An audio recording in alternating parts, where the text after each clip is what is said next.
contra lo que me pagan los CETES. ¿Sí queda clara la diferencia? Sí. ¿Este rendimiento es que, profe, anual, mensual o Este qué? rendimiento es efectivo. ¿Qué quiere decir? Que está expresado este ejemplo, insisto, lo que sacó de un día para otro, sacó el 3%. Ah, ok. Es un rendimiento directo, pum, no es anualizado. Por eso les estoy haciendo mención que si yo quisiera anualizar la tasa, pues tendría que multiplicarlo por 360 días. Y esa sería mi tasa de rendimiento anualizada. De manera muy simple, insisto, ¿eh? Ahorita vamos a ver las fórmulas. Profe, Después, aparte de las comisiones, bueno, todavía no habla de eso, pero ¿todavía ahí le van a quitar el 1.45% de los impuestos o los fondos se manejan de otra forma? eso sí te lo van a retener. Por ejemplo, Okay. bueno, ya vimos cuánto ganó el fondo de un día para otro. Después viene lo que se le paga al inversionista. ¿Por qué? Porque las comisiones y los gastos que vienen ahí, que la administración de activos es el punto 25, hay que pagarle al proveedor de precios, hay que pagarle a la empresa valuadora de los precios, hay que llevar la contabilidad y la cuota de la comisión y algunos otros. Todos esos costos o comisiones o gastos se le descuentan al rendimiento bruto, pero si se dan cuenta, precisamente ahí no viene nada de impuesto sobre la renta. ¿Okay? ¿Y por qué no viene ahí? Porque este es un ejemplo de un día para otro. ¿Qué es lo que sucede en la vida real? En la vida real, o en un estado de cuenta de intermediación bursátil, va a venir un rubro fiscal. Y ahí sí ya viene cuánto es lo que se te retuvo por concepto de impuesto sobre la renta, en este caso de los fondos. ¿Ok? Ahí sí viene. Aquí no viene. Aquí todavía, pero no hay que no hay que perdernos de que si me queda el 2.72, pero este es un rendimiento directo. El 1.45 es una tasa que hay que anualizar en el rendimiento. O sea, no sería quitarle al 2.72 el 1.45. No sé si me explico. Sí, al final del Sí. año se va a calcular el rendimiento y de ese rendimiento se quita el 1.45. Bueno, de hecho no al final del año, cada mes lo hacemos. Oh, bueno, cada mes. Cada mes efectivamente se hace, ¿no? Cada serie, por ejemplo, aquí tampoco los estoy poniendo diferentes series, pero si hubiese diferentes series en el ejemplo, tendría un precio y un rendimiento neto debido a que también los costos son diferentes. Cuando les decía, por ejemplo, hay fondos de inversión que nada más reciben a clientes con más de 100 millones de pesos y ese mismo fondo tiene una serie que no tiene un monto mínimo, pues básicamente la comisión y los costos por administrar algo que tiene un menor monto resulta más caro y por eso nos cobran una comisión o comisiones más altas para aquellos fondos que no tienen montos mínimos, porque de todas maneras yo tengo que llevar tu contabilidad. Si tú metiste 1,000 pesos al fondo, debo de llevar tu contabilidad. Es mucho, es una tarea más compleja que si tengo 3 clientes de 100 millones de pesos, administrarlos. No sé si me explico. Por eso las comisiones son un poco más altas en aquellos fondos que no tienen un monto mínimo de ingreso que aquellos fondos que te piden 5 millones o 10 millones o 100 millones como entrada. Y evidentemente también los rendimientos van a ser diferentes, porque si los costos y gastos de administración del fondo de montos mínimos grandes son menores, el rendimiento también tiende a ser mayor. Eso sí se puede cuestionar y decir, bueno, si lo que estamos buscando es democratizar el ingreso al mercado de valores, pues debería de ser un poquito más justo o más parejo, que efectivamente se les cobrase lo mismo al que tiene más que al que tiene menos en términos de la administración del fondo. Pero bueno, así son las reglas en la actualidad. ¿Ok? ¿Dudas hasta aquí? No. Aquí están precisamente las fórmulas en las que les estaba hablando. El rendimiento en los fondos de renta variable se va a expresar de manera directa. ¿Okay? O sea, eso es el ejemplo que estábamos viendo en el slide anterior del 3% y ya menos costes y gastos y todo, comisiones, le queda al cliente un 2.72. Ese rendimiento es directo, ¿okay? Que es lo único de sacar el precio final, dividirlo entre el precio inicial, menos 1, y ese es mi rendimiento efectivo. En cambio, el rendimiento en los fondos de deuda, ese siempre se va a publicar en términos anualizados. Y por eso vamos a ver que la fórmula es diferente. Aquí sí voy a involucrar fechas. Voy a ponerte también el precio final entre el precio inicial menos 1 multiplicado por 360, ¿verdad? Que es lo del año, y todo esto se divide entre la fecha final menos la fecha inicial. ¿Okay? Después vamos a hacer ejemplos. En este momento no tiene caso que se preocupen por entenderle a la fórmula, porque es más fácil, insisto, a la hora que ya empecemos a hacer ejemplos con instrumentos de mercado de dinero para ver en el caso de los instrumentos de deuda. Y en la segunda parte del semestre vamos a ver precisamente esta fórmula, primero para obtener la tasa efectiva y después anualizar dicha tasa o dicho rendimiento. ¿Ok?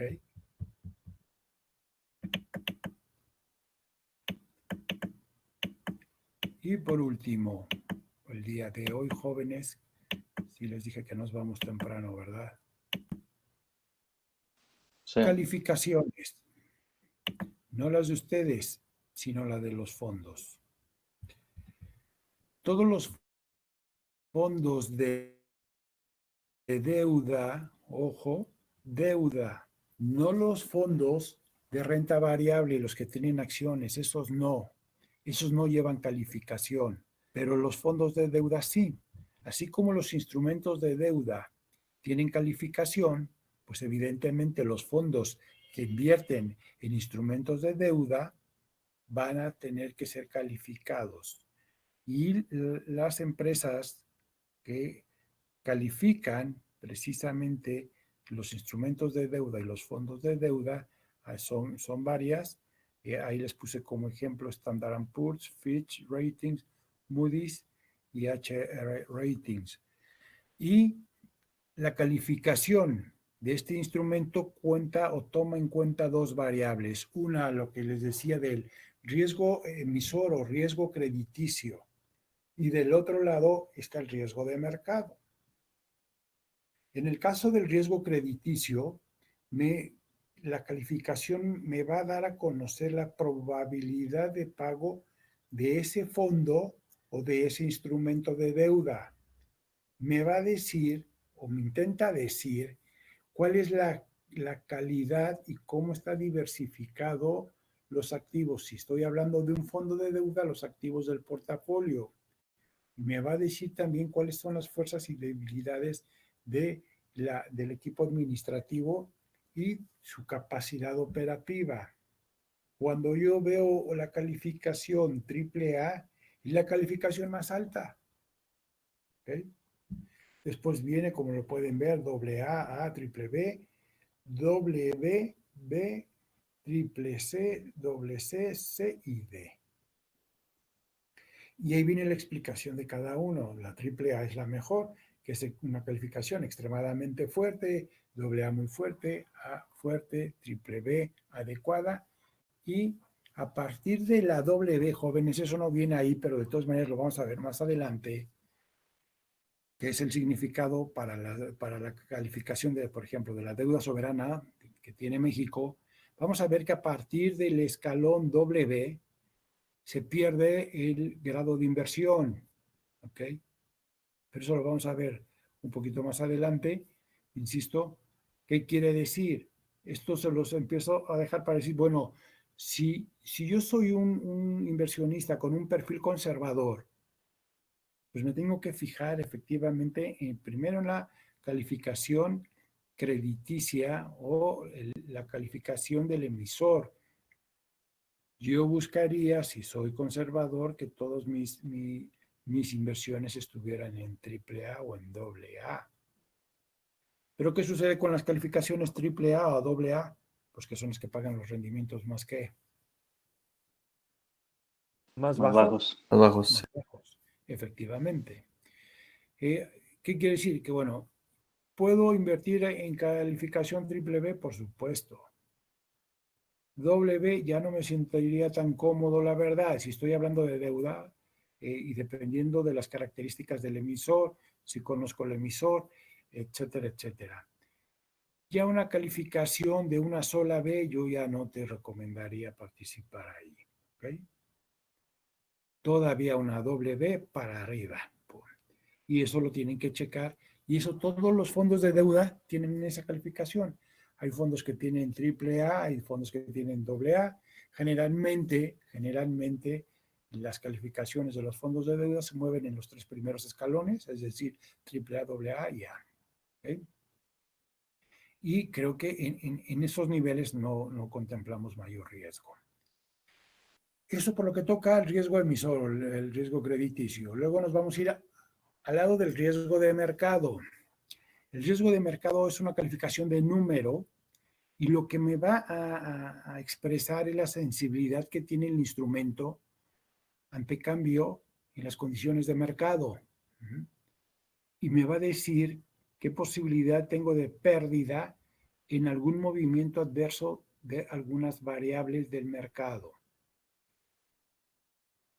1 significa la mejor calificación en el riesgo de mercado. 7 significa que tiene un riesgo muy elevado. Y lo voy a exponer de esta manera. Yo puedo tener un fondo AAA, riesgo crediticio extremadamente fuerte, lo más seguro que voy a encontrar en el mercado, pero puedo tener riesgo de mercado 7. Ojo. ¿Qué significa esto? Que las probabilidades de impago son prácticamente nulas por parte del fondo, tiene la mejor calificación. Siempre entrecomillado esto, ¿no? Sin embargo, en el caso del riesgo de mercado, tiene un riesgo, una sensibilidad al mercado muy alto. Ya les platicaba que en el caso de los instrumentos de deuda, la correlación entre mi tasa de descuento, mi tasa de rendimiento y el precio de mi activo es una correlación inversa. Si la tasa sube, el precio del CETE baja. ¿Ok? Si la tasa baja, el precio del CETE sube. Y así con todos los instrumentos de deuda. Entonces, si yo tengo una calificación AAA7, significa con que se mueva la tasa del 0.01, puedo presentar, o el fondo puede presentar minusvalías. No porque el gobierno, si fuera un papel, vamos a pensar en un fondo, puro papel gubernamental, pero es de muy largo plazo. Puros bonos M de largo plazo, de 20 años de duración. ¿Qué es lo que sucede con ese fondo? Que tiene una calificación de crediticia o de emisor muy buena, AAA, pero tiene una sensibilidad muy alta a los movimientos del mercado. Si la tasa sube, jóvenes, el precio de mis bonos va a bajar.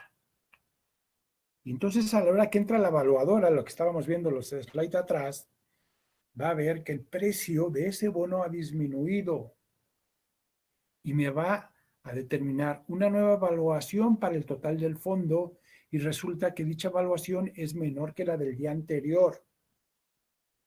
¿Pero por qué si tengo puro AAA?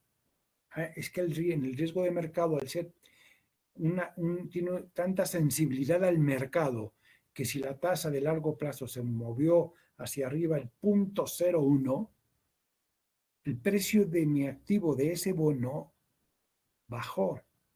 Y como la evaluadora entra a hacer una evaluación de cómo fueron los hechos después del cierre de mercado y dice, ¿sabes qué?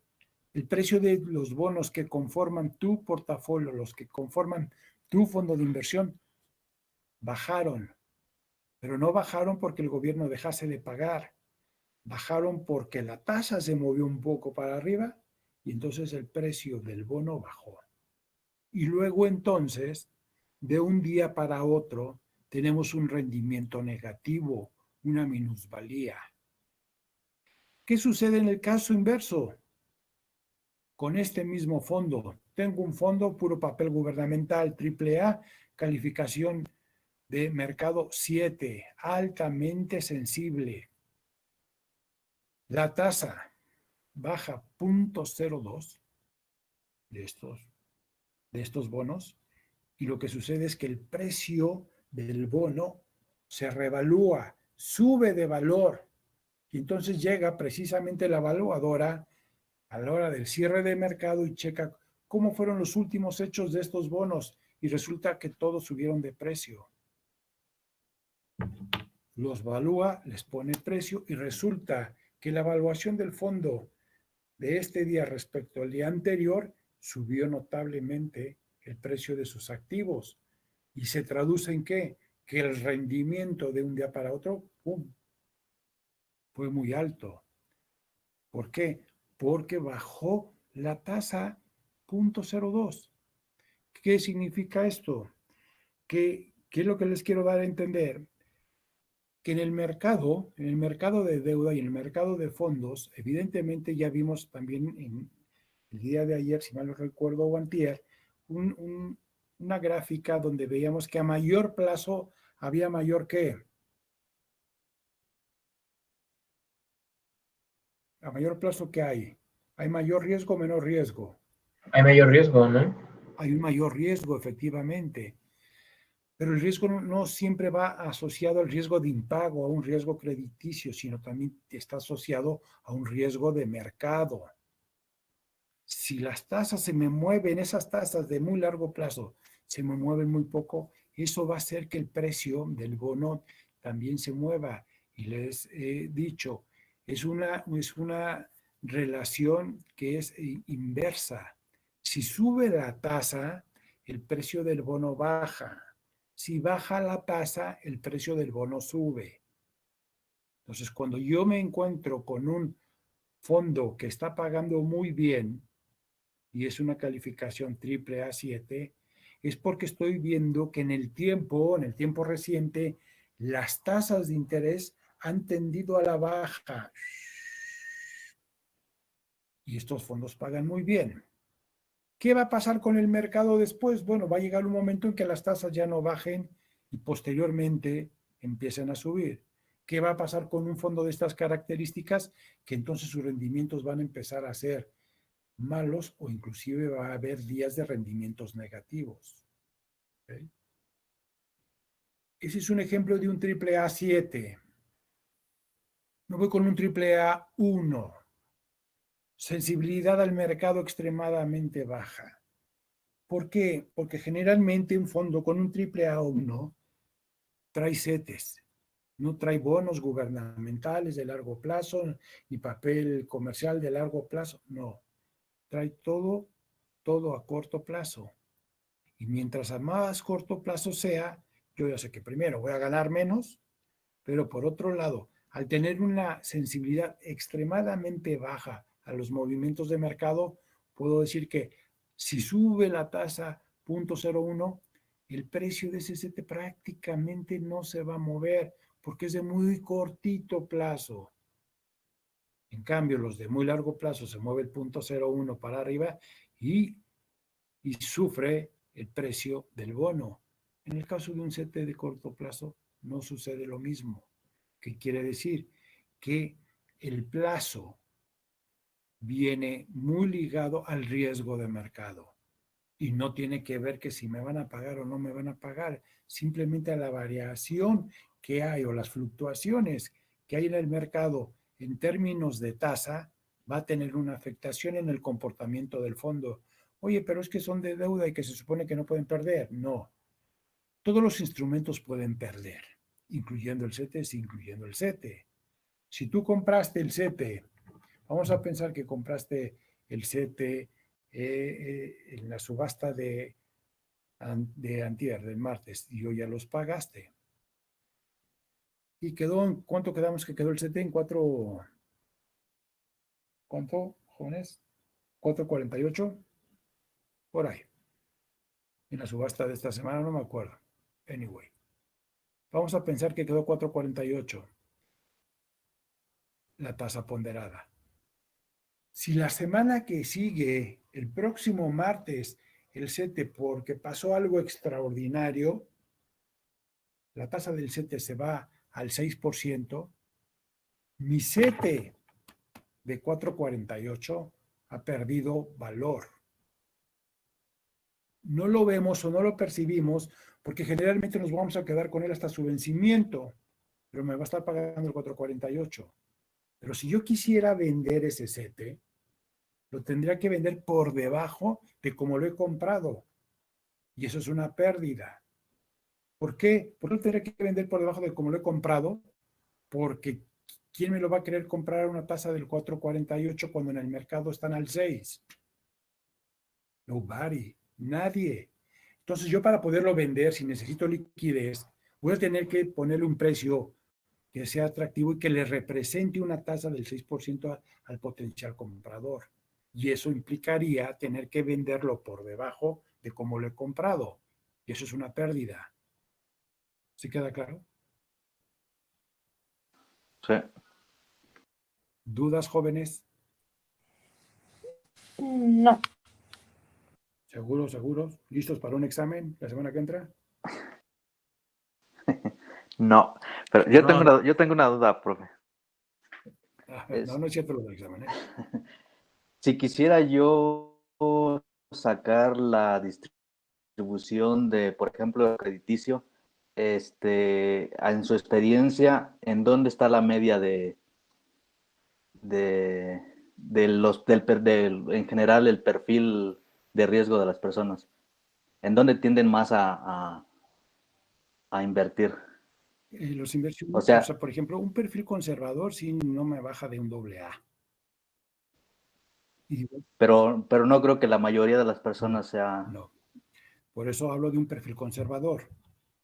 Okay. O sea, un perfil moderado o un perfil agresivo, te digo, se puede ir hasta una W respecto al emisor.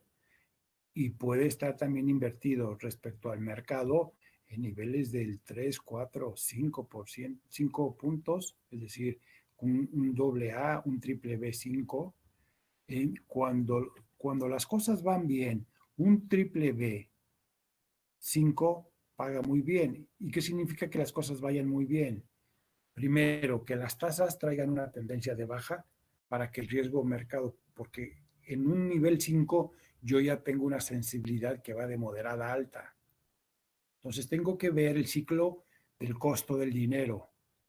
Si en el costo, en ese ciclo las tasas de interés están en una tendencia bajista ya de un par de años para acá, puedo estar relativamente tranquilo y con un fondo que tenga 5 de calificación en riesgo de mercado.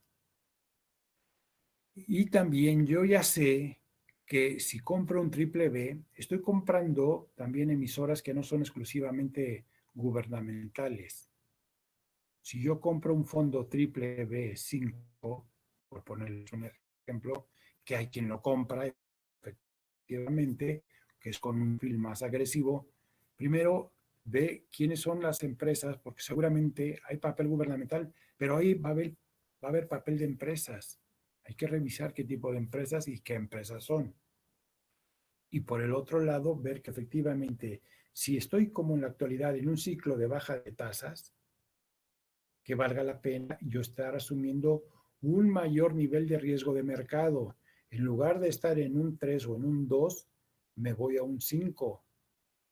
Porque si las tasas bajan, el precio del fondo sube y yo gano más. Pero tengo que estar observando diferentes variables. Insisto con el tema de las tasas de dinero, cómo están, qué comportamiento tienen, qué tendencia tienen, y por el lado crediticio, ver, ok, voy a comprar un fondo que tiene más papel privado, más papel de empresas. Ya vimos que dentro de la pirámide de mercado dinero, pues son las que tienen una percepción de mayor riesgo y generalmente son las que pagan una mayor tasa. Por eso estoy yendo ahí. Porque creo que cumplo con el perfil, ¿no? Me gusta y yo tolero ese nivel de riesgo. Hay quienes no lo toleran. Me dicen, no, a mí no me importa que las tasas vengan para abajo. No quiero que un día haya un atentado a un presidente y ¡pum!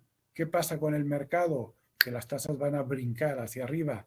Y yo, si traigo un riesgo de mercado 5, me van a poner una buena. Seguro. Esos son los riesgos. En cambio, si estuviera en un triple A1 y hay un atentado, la verdad de las cosas es que ni cuenta me daría. Pero obviamente que estoy sacrificando en el triple A1 contra un triple B5 el rendimiento. Sí. Pero ojo, hay que saber cuándo entrar a un triple B5 y hay cuándo saber hay que estar en un triple A1. No siempre nos vamos a quedar con el triple B5 cuando vemos que las tasas van a empezar a subir porque se terminó la pandemia, ya las economías están reabriendo, empieza a haber presiones inflacionarias y los bancos centrales van a empezar a subir las tasas. Lo primero que tengo que hacer es salirme del riesgo de mercado 5 e irme a un riesgo de mercado 1. ¿Por qué? Porque si me quedo con ese triple B5, en cuanto empiecen a subirse las tasas, va a venir bajando el precio de los bonos o de los activos que forman parte de ese fondo. ¿Ok? Ok, muy bien. ¿Alguna otra duda, jóvenes? No, profe. ¿No? Pues si no tienen inconveniente, nos escuchamos o nos vemos el lunes. Sale, profe. Gracias. Nos vemos, gracias. Gracias. Gracias, Gracias, profe. profe. Nos vemos, profe, gracias.